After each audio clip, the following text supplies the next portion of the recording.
Well, voters also had their say on 17 statewide propositions last night. And also here, KENS 5's Jeremy Baker is joining us live in the studio right now to break down some of the propositions and how they're going to impact you. Jeremy, how many of these propositions look like they will go forward?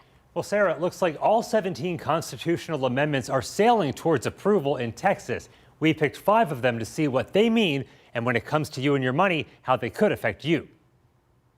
Most constitutional amendments pass. They pass at about roughly a 75% plus rate on average. Since 1995, only roughly 15 amendments have failed in that period. First is Proposition 3, which requires judges to deny bail for individuals accused of committing specific felonies. That includes murder, aggravated assault, and indecency with a child.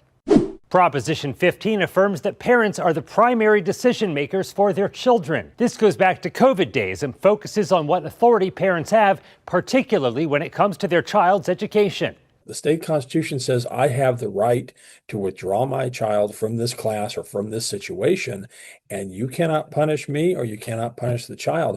Next is Prop 7, which provides property tax breaks on homes of spouses of U.S. veterans who died in connection to their service. You work with your tax assessor collector within the county. You're going to have a form that you're going to fill out for the purposes of getting that particular homestead exemption. This still has to be built into the state system and will go into effect next year.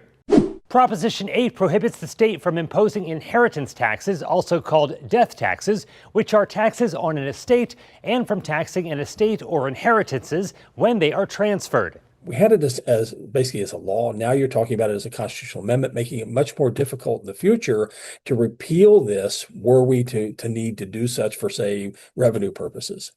Finally, Prop 13, which increases the homestead exemption from $100,000 to $140,000. That's the amount of a home's value that can't be taxed by a school district.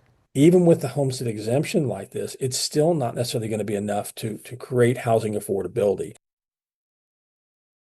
Taylor says because the prices of homes are going up, in 2 to 3 years, the increase in the homestead exemption will basically wash out for the average homeowner. Live in the studio, Jeremy Baker, KENS 5.